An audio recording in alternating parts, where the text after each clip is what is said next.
ભક્તોની સહાય કરવા માતા હંમેશા તત્પર હોય છે, પણ સવાલ છે શ્રદ્ધા અને અનન્ય ભક્તિનો.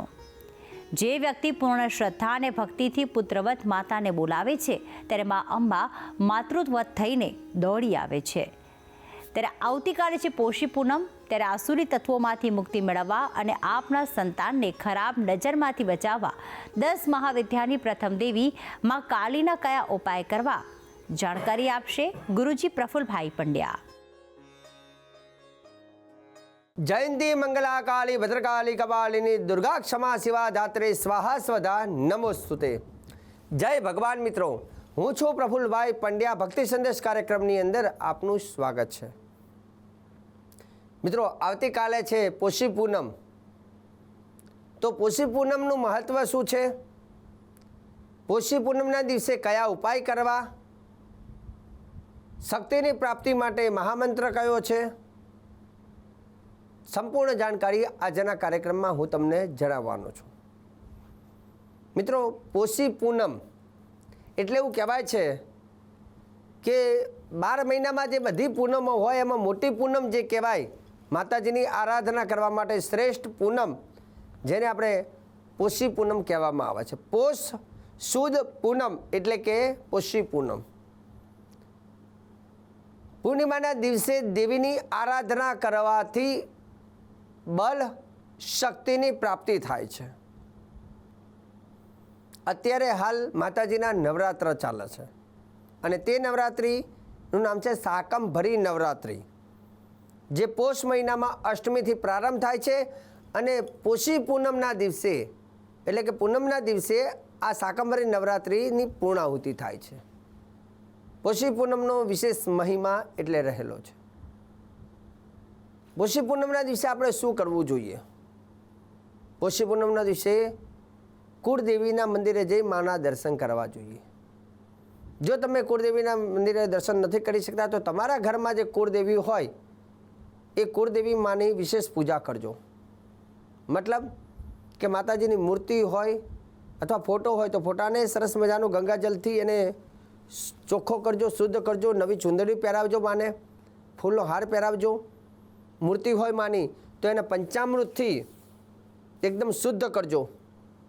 સાથે સાથે મૂર્તિ થોડી જૂની થઈ ગઈ તો એને એકદમ ચોખ્ખી કરજો લીંબુથી.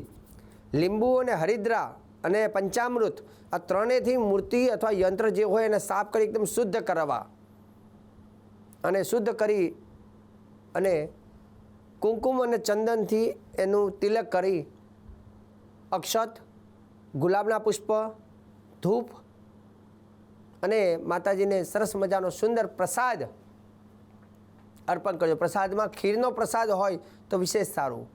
ખીર માતાજીને અર્પણ કરજો. આ રીતે માને આરાધના કરવાની. હવે રહી વાત, એક શ્રેષ્ઠ ઉપાય હું તમને કહું છું. આદ્ય શક્તિનો એક મહામંત્ર, જેને 22 અક્ષરવાળો કાલી મંત્ર કહેવામાં આવે છે.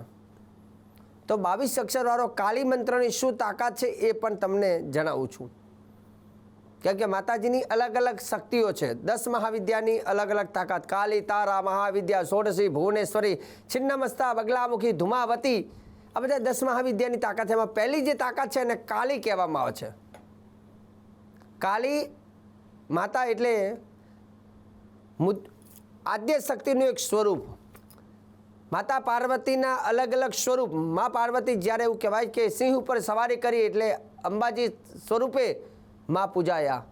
જ્યારે માએ ઉગ્ર સ્વરૂપ ધારણ કરી રાક્ષસોનો સંહાર કર્યો ત્યારે એ સ્વરૂપને કાલી, મહાકાલી સ્વરૂપે પૂજાયા. તેમ તેમ માતાજીએ જ્યારે જ્યારે જે સમયમાં જે સ્વરૂપ લીધું એ સ્વરૂપને પૂજવામાં આવે છે. એમાં પ્રથમ સ્વરૂપ કાલી માતા કહેવામાં આવે છે. અને કાલી માતા જે છે એ ઉગ્ર સ્વભાવના દેવી બતાવેલા છે. મહાકાલી ઉગ્ર કોટીના દેવી છે. જોકે કાલીમાં પાછા અલગ અલગ 4 સ્વરૂપ છે બીજા. મહાકાલી, પછી ભદ્રકાલી, દક્ષિણ કાલી અને સ્મશાન કાલી. દેવીના કાલીના પણ 4 સ્વરૂપ. કાલી માતા ક્યારે બન્યા? કેમ કે જ્યારે એક સમય એવો આવ્યો કે દેવતાઓને અતિશય રાક્ષસો દ્વારા અનેક વરદાન પ્રાપ્ત કરી અને દેવતાઓને મનુષ્યને ઋષિમુનિઓને બધાને જ્યારે હેરાન કરવામાં આવ્યા અને ત્યારે સમસ્ત દેવી દેવતાઓ માના પારે ગયા અને માને પ્રાર્થના કરી કે હે માં, આ રાક્ષસોથી અમને બચાવો. અને ત્યારે એવું કહેવાય છે કે એ રાક્ષસોનું જે ઉપદ્રવ એટલું બધું હતું અને માએ ત્યારે ઉગ્ર સ્વરૂપ ધારણ કરી અને કાળ સ્વરૂપ એટલે કે કાલી બનીને એ રાક્ષસોનો સંહાર કર્યો છે અને દેવતાઓને, મનુષ્યોને, પૃથ્વીને બધાને બચાવે છે. એટલે કાલીનું ઉગ્ર કોટીનું સ્વરૂપ એને મહાકાલી કહેવામાં આવે છે. એવું કહેવાય છે કે કાલી એટલે શું? તો કે જે કાલથી પણ ઉપર છે એને કાલી કહેવાય છે. મહાકાલ, શિવજી જે છે ને બધા દેવોની ઉપર મહાકાલ, અને મહાકાલની ઉપર જો કોઈનો પગ હોય ને એ છે મહાકાલી. કાલની ઉપર આવે છે કાલી. આપણે બધા સૌ જાણીએ છીએ કે જ્યારે મહાકાલી ઉગ્ર સ્વરૂપ લીધું, દેવતાઓને જ્યારે પરાસ્ત કર્યા ને ત્યારે કાલી માતા એકદમ અસુરોનો સંહાર કરતાં કરતાં એટલા બધા ઉગ્ર કોટીમાં જતા રહ્યા કે એમને પછી શાંત કરવા અઘરા થઈ ગયા કે કોઈ એમને શાંત ના કરી શકે. કોઈ દેવતાઓ પણ એ સમય કાલીની સમક્ષ ના જાય, જે જાય એનો સંહાર થઈ જાય. કેમ કે મા પોતે અસુરોનો સંહાર કરતાં કરતાં એક આખું એમનો ચહેરો અને એમનું સ્વરૂપ આખું ભયંકર ઉગ્ર હતું. ત્યારે શિવજી જાણી ગયા કે આજે આ કાલીને શાંત કરવી અથવા રોકવીને એ મારા વશમાં પણ નથી. દેવતાઓ જ્યારે શિવજીને કહ્યું, પ્રભુ હવે કાલી માતાને શાંત કરો, કેમ કે બહુ જ બધા અસુરોનો સંહાર બધાનો પતી ગયો છે, પણ હવે દેવીને શાંત કરો.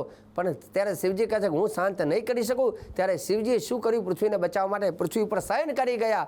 કેમ કે એ જાણે છે કે આજે કાલીને રોકવી અશક્ય છે, પણ દુનિયાને બચાવવી એ પણ જરૂરી છે. શિવજી પોતે પૃથ્વી પર શયન કરી ગયા અને કાલી જ્યારે ઉગ્ર કોટીમાં જ્યારે ગુસ્સામાં જ્યારે પૃથ્વી પર લાત મારવા જાય, શિવજીને જોયા ત્યારે આંખ પહોળી થઈ અને મુખમાંથી જીવા બહાર નીકળી ગઈ અને આંખમાંથી આંસુ નીકળ્યા, રડી પડ્યા. કેમ કે પોતાના પતિદેવ ઉપર પગ આવ્યો. એટલે એ જ જોઈને એ પ્રાયશ્ચિત કાલીને થયું અને પ્રાયશ્ચિત કરવું પડ્યું. પતિદેવ ઉપર પગ આવે એટલે પાપ લાગે ને એ પાપનું પ્રાયશ્ચિત કરવા માટે શિવજીથી વિયોગ થયો અને કાલીને એનું તપ કરવું પડ્યું. તો એવું કહેવાય છે કે કાલી જે છે એ જબરજસ્ત એક તાકાત છે 10 મહાવિદ્યાની. અને કાલીના મંત્રની વાત કરીએ તો એનો મંત્ર પણ બહુ શક્તિશાળી છે. તો એવું કહેવાય છે કે ચતુર્દશી એટલે કે 14 હોય, અમાસ હોય, અથવા આવી પોષી પૂનમ હોય અથવા શનિવાર હોય ત્યારે આ દેવીની આરાધના કરવાનું વિશેષ મહત્ત્વ હોય છે. કાલી માતાની વાત કરીએ તો ભારતમાં મુખ્ય સ્થાનક કલકત્તાની અંદર છે મા ભગવતીનું બિરાજમાન છે. સાથે પાવાગઢની અંદર, ઉજ્જૈનની અંદર ગઢકાલિકા નામનું મંદિર છે. એવું કહેવાય છે કે સ્વામી વિવેકાનંદે પણ કાલીની ઉપાસના કરી હતી. કાલીની ઉપાસના કરવાથી વ્યક્તિ નિડર બને છે, ભયમાંથી મુક્ત બને છે, શક્તિશાળી બને છે અને એની આંખોમાં એક અલગ પ્રકારની તાકાત હોય છે, પ્રભાવશાળી હોય છે. આ દેવીનું સ્મરણ કરતા દાનવ, દૈત્ય, રાક્ષસ, ભૂત, પ્રેત ભાગવા લાગે છે. આનું નામ લેતા જ ભયભીત થાય છે. આ દેવીનું જ્યારે પૂજન કરવું હોય અથવા જપ કરવા હોય તો પવિત્રતા રાખવી જરૂર છે. સ્નાન કરી, પવિત્ર વસ્ત્ર ધારણ કરી અને ભાગ્યમાં તિલક કરી, દીવો ચાલુ કરી આ દેવીને જો ભાવ અને ભક્તિ દ્વારા જે સ્મરણ, પૂજન, યજન કરે છે એને આ દેવી જલ્દીથી પ્રસન્ન થાય છે. સમસ્ત સંકટોમાંથી મુક્તિ આપે છે. અગ્નિ ભય, જલ ભય, જીવજંતુનો ભય હોય, શત્રુનો ભય હોય, રાત્રિનો ભય હોય, રાજ ભય હોય, ચોર ભય હોય, શત્રુનો ભય હોય, તમામ ભયોમાંથી મુક્તિ આપે છે કાલી. ભયમાંથી મુક્તિ આપે એને જ ભદ્રકાલી કહેવાય છે. તો કાલી માતાનું નામ લઈ અથવા કાલી માતાનો મંત્ર જે છે તમે તમારા ઘરની અંદર જો આ મંત્રનો જપ કરો છો, કાલી માતા હોય તેમની પૂજા અથવા આદ્યશક્તિની પૂજા કરો એટલે કાલીની પૂજા કહેવાય. શક્ય હોય તો સરસવનો દીવો કરી, જો શત્રુઓથી પીડિત હોય તો સરસવનો દીવો કરવો, અને જો ધન, આરોગ્ય અથવા સુખાકારી માટે કરવો હોય તો ખાસ કરીને તલના તેલનો દીવો કરવો. માતાજીનો મહામંત્ર જે છે એ તમને કહું છું જે બહુ શક્તિશાળી છે, ચમત્કારી છે. અને કલિયુગમાં તો એવું કહેવાય છે કલિયુગ ચંડી વિનાયકો, કલિયુગમાં તમે થોડું કરો ને તો વધારે પરિણામ આપે છે. તો મહાકાલીનો 22 અક્ષરવાળો જે મંત્ર છે કાલીનો એ તમને કહું છું, જેમાં 22 અક્ષર છે. અને એના પછી એક કહીશ કાલી ગાયત્રી મંત્ર, એ પણ તમને જણાવીશ. તો પહેલો મા ભગવતીનો શ્રેષ્ઠ મંત્ર જે તમારે જપ કરવો હોય, કેમ કે પોષી પૂનમ અને ત્યાં નવરાત્રિનો ટાઈમ છે, શાકંભરી નવરાત્રિ, તો આ દરમિયાન આ મંત્ર બહુ કામ કરે છે. 22 અક્ષરવાળો મંત્ર કયો છે તો લખી લેજો. ક્રીમ ક્રીમ ક્રીમ 3 વખત બોલવાનું. ક્રીમ ક્રીમ ક્રીમ, પછી રીમ રીમ, પછી હુમ હુમ. દક્ષિણ કાલિકે ક્રીમ ક્રીમ ક્રીમ, રીમ રીમ હુમ હુમ સ્વાહા. 22 અક્ષર આ કાલીનો છે, 22 અક્ષરવાળો મહામંત્ર.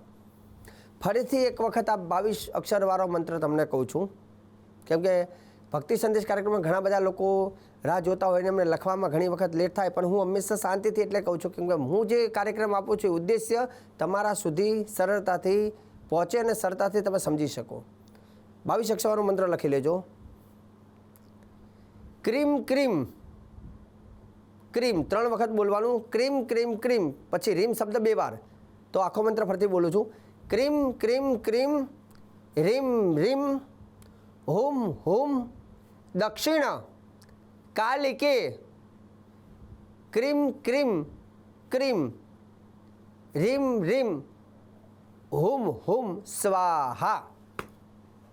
આમાં તો 22 અક્ષરવાળો કાલી મંત્ર. હવે રહી વાત કે કાલી ગાયત્રી મંત્ર કયો છે, તો એ મંત્રનો ઉપયોગ પણ તમે કરી શકો છો.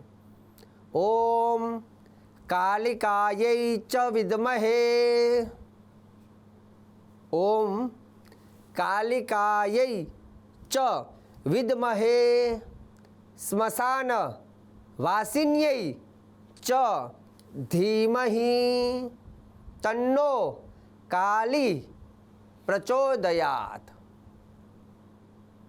ઓમ કાલિકાયૈ ચ વિદ્મહે સ્મશાનવાસિન્યૈ ચ ધીમહિ તન્નો કાલી પ્રચોદયાત. આ છે મા ભગવતીનો કાલી ગાયત્રી મંત્ર.